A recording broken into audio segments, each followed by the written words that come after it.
My name is Stefan Beier, and I'm making a talk about one-year business events at FlixBus. I want to share my personal experience, what went good and what went really bad when we used event sourcing and business events in our new system that we developed in our team. And I will give some details on how we extracted some things when we needed to develop a new feature. So I'm working at the McDriver team, and we connect our buses. Our main product is the driver app, which is used by our drivers and station personnel to check in passengers at the bus and to sell tickets. Also, we take care of TomTom navigation devices inside our buses. So we have routing enabled for our drivers. It's not really for our drivers because they mostly know where they need to drive, but it's for our customers so they can see where our bus is. The data that is coming from our TomTom devices is used also in our Where's My Bus feature, which is really new, and it's available on our passenger Android and iOS application. And they can use it to track the bus real time. And we try to make that data better and improve the data quality and bring everything together. And of course, our main mission is to decouple our driver API from the monolith system into our team system. So, who here worked with business events already? I mean, really worked on the code and developed that? So, some, maybe 40%. Okay. So, what is a business event? In a big company, a lot of things happen every day. And the goal, what does it mean? A little bit louder. A little bit louder, okay. Okay, I thought I need to grow, but okay. So in a company, a lot of things happen every day, and you don't even know what happens. So the goal is, in the ideal world, that you can make everything that happens. What is that? Okay.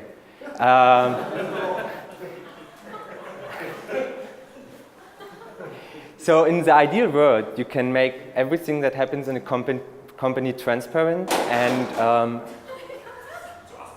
I feel sabotaged. And make it available to everyone. So, for example, at FlixBus, that could be that a bus arrives at a station or leaves at a station. A passenger gets checked in a bus. So you want to provide that data to everyone in the company. And using business events or event sourcing as a technology is a good way to do that. So we have that something important has happened. And that something important has happened always belongs to an aggregate root. So you can imagine that as some kind of entity, which is a collection of values. So each aggregate emits events. So events always belong to an aggregate. We have also a version, so we know the order of the things that happens. That is important because you also need to validate if something can happen at some points. For example, can a passenger get checked out before it was checked in? We need to know when it happened, of course, and we need to maybe attach extra data to that event. So maybe that arrived at the station event is not enough information. We need to know at which station. So we can put that in a payload. So that could look like that. That is actually a real-world example of our passenger was checked in event. We have an event ID. We have a name of the event. We have a payload. We have metadata. Metadata in that case is the device model that is used, so the phone model. Yeah, and we have the payload, the data, which is the interesting part here. Okay, so in the CRUD way, you go in your backend, open some entity, you get a form with all the values that you can edit. So you can submit the values and you make an update request. And on your web service, then you load for this entity, you load it from your database, you update the values from the request, from the form submission, and then you save it back. And what happens then, you have a column in your database, you update these values. And yeah, that's it. You send back a response and say, okay, saved, successful. So in the event sourcing way, it looks kind of the same way at first, but here we try to narrow it down to more smaller use cases and not try to update everything at once. So for example, we just want to change the user email. And also here we load a user from a repository that we want to change the email. We change the email and we save it. But what now happens when we save it actually is that we append just the changes to the database. So we have an event store and we say, okay, now the email has changed. So of course we need first a user, so we need to first have a user was created event, and then we can have an email was changed event.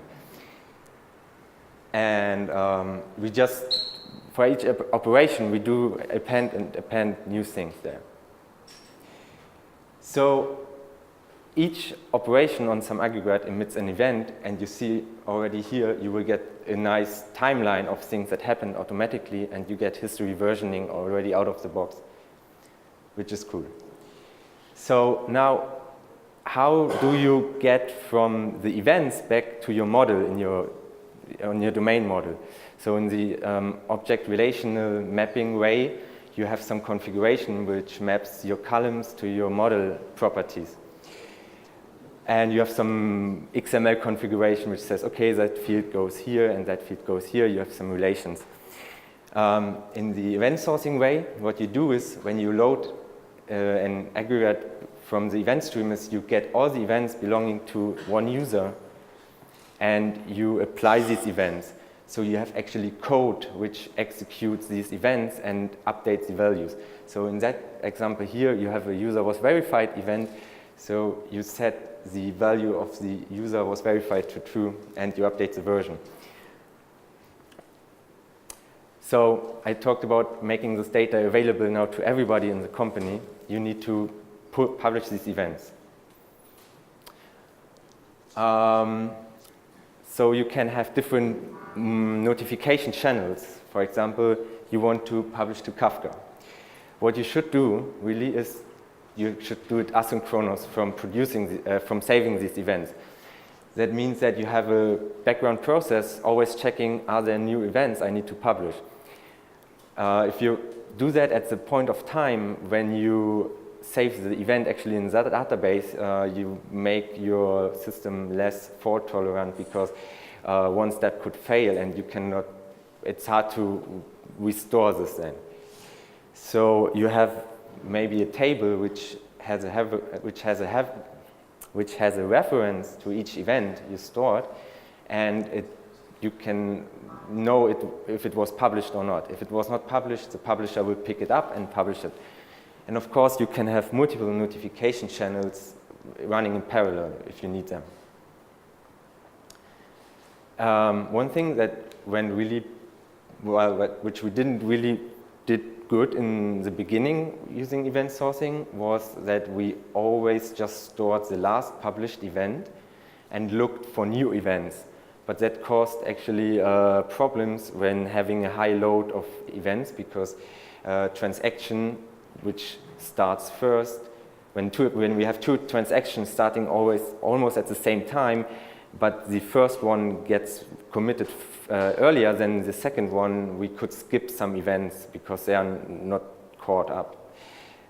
I hope that makes sense. It's a bit complicated. So you should really track each event, and it makes it also easier if some consumer says, I lost some event. And I don't know, maybe they had some problem with the service and they couldn't consume an event. They could report, hey, I'm missing these events, and they could just say, okay, we will resend these events or republish these events.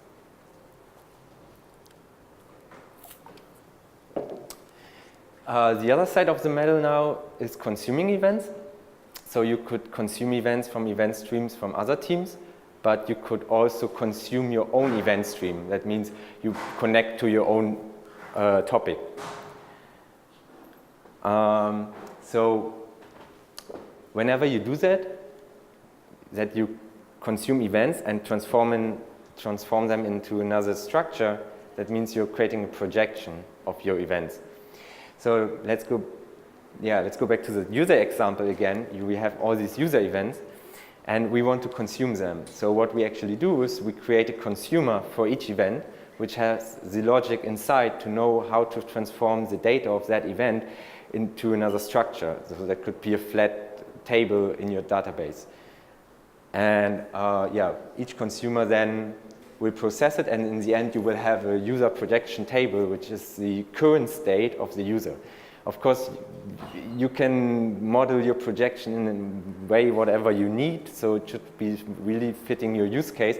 If you need, for example, just counting things, you can do that also, how many things that happened, or you don't need all the fields, so you can really tailor it to fit your use case. And if you think, okay, 1 year later, maybe now you need to change that projection table, you could make a second version of that and have it running side by side, and then switch to this new projection in your code and throw away the other one. So it's more like a cache, maybe. Yeah, you could say it's a cache. Okay, so with all that knowledge now, we want to decouple something from a monolith system. And why it's maybe better sometimes to use business events instead of using API calls. So imagine, you know already the passenger checked-in event. Let's say now another team comes to me and says, oh, I need to know about that. Okay, they will provide me an API. I will call that API every time a passenger was checked in. And now a second and third team comes, oh yeah, we need to know that too.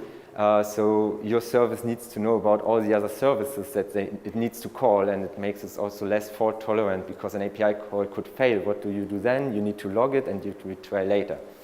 So you have this publish and subscribe architecture then, which makes it more fault tolerant and more resilient. And your system doesn't really know about all the other systems in place because they just connect to your topic. So that sounds pretty good. So now what we had in our last sprints that we needed to develop a new feature, and we wanted to do it in our new system. But we needed some data which was in the monolith system. So the question was, okay, how can we get this data out? We could write an API to just get the data on demand, but we decided, okay, we do the event sourcing way. So since we are a bus company, we have a station. And in the beginning, the station was very small, but over the years, more and more fields have been added to that station. And that's a good example here also what happens when multiple teams on different business domains work on something. This entity gets cluttered with all different parts of contexts. So we have maybe some data which is just interesting from a network planning perspective, and some fields which are just interesting from an operations context. So luckily, one team already started extracting some parts of the station which was related to network planning. So network planning takes care of creating new stations, and they own this data. And you maybe already noticed we have two different fields for latitude and longitude, so GPS data. One is actually the one that we print on our e-tickets, so the customer knows there's a Google Maps snippet and knows where he needs to go.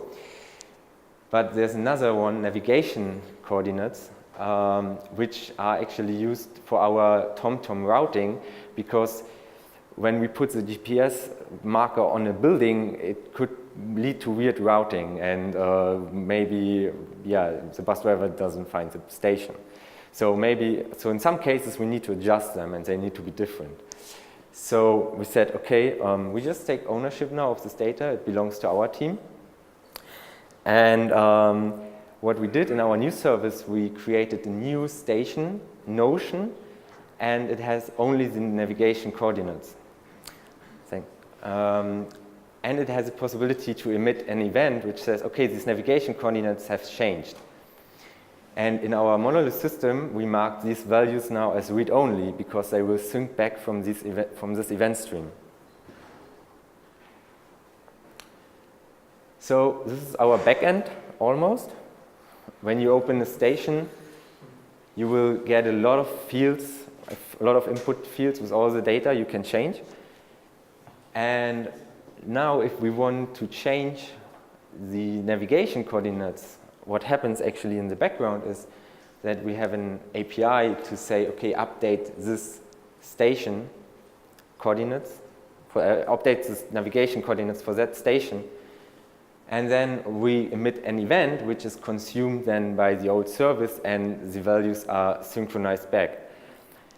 Another solution could be that you extract also the user interface part, but because we didn't want to spend so much time on that and we wanted to make it look and feel the same for our backend users, we decided to keep that actually in the backend. So for the users, there was no change at all. They didn't notice that we extracted that.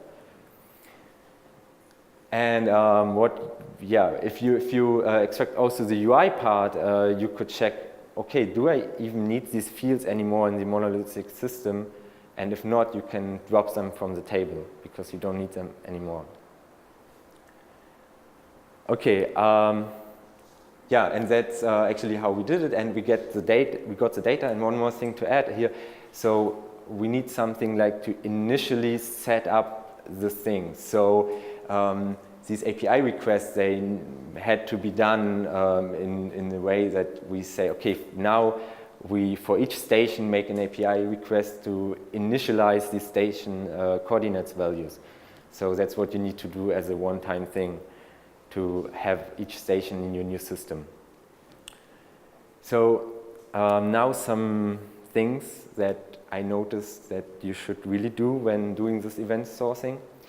In the beginning, we used just simple names for events. So passenger checked-in event or, well, something else. But at some point, I noticed that, well, I had 2 events with the same name in different places, or in the idea I had, or I was thinking about it, and then I noticed, okay, that doesn't work really well if you have a lot of systems. Maybe 2 teams have the same name for something, but they mean different things. So you should really use some naming convention, or some name spacing pattern to name your business events. So it's on first sight, you know where it comes from, which team is responsible for that. It makes it a lot easier. So another thing which we did bad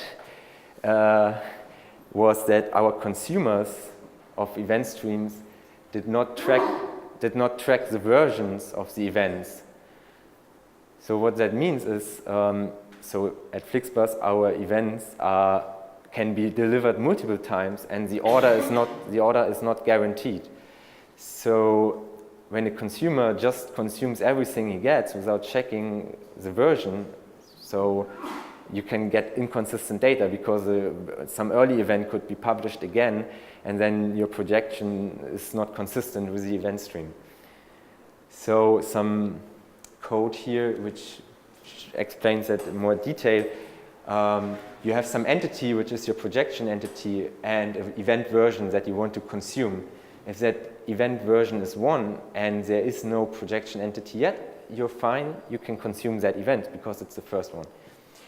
If the entity does not exist and the version is not 1, you have to postpone that event and tell the message broker, hey, please send me that again later. I'm not ready for that yet because of not ordered delivery. If the projection version is higher of the event version, you say, you already consumed that event, so you can say, okay, I skipped this event, I don't need to process it. And if the version of the event is -1 is the version of the projection, is that actually 25 minutes? Yeah, but you can consume that event. So that's really important. You should do that really from the beginning. Otherwise, you will have a lot of pain doing that when you're already consuming data. It's really tedious to do. That brings me to the next thing. You have to monitor everything. Yeah, it sounds obvious, but yeah, sometimes you don't do it.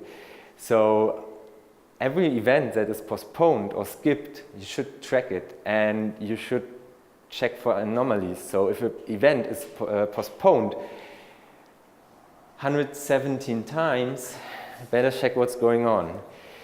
That means that there's a gap in your projection, a gap in your version projection, and well, some event was maybe not consumed. You need to debug and find out why. So always log what happened. Yeah, so which brings me to the next funny thing that happened. As I said, one team already started extracting the network planning domain of a station, and in our service we are consuming this. At one point, the team added a new event to their event stream, which makes sense because they had a new use case, they needed a new event. But what I didn't think about is that, well, if there is a new event and I don't have a consumer for it, what do I do? Well, I just delete the event. That was not so smart because new events coming in, I don't know about them, I just delete them, I have this version gap again. So you should have something like an unknown event consumer which knows how to handle not unknown events in a generic way, so just bumping the version without touching any data. Yeah, and at least you should really settle for some standard in your organization about the format for these events.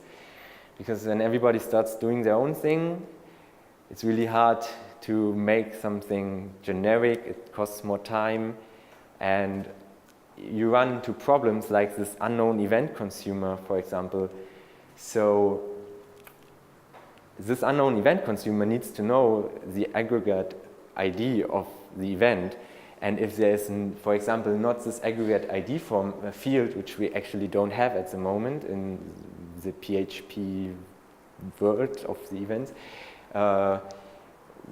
well, how do you find out the aggregate ID? It could be in the payload, but then what's the name actually of it? Is it ID, UUID? Is it passenger ID? So it's really hard to make the unknown event consumer generic because you cannot just, you have to write it for each event stream explicitly.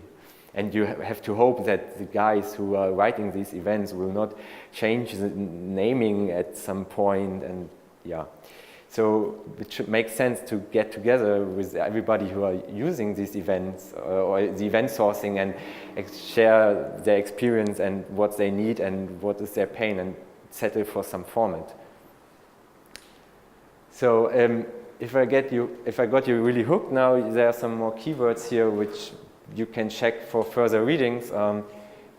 One is eventual consistency. It's a consistency model which you get with event sourcing. It means that anything can happen at any time, basically.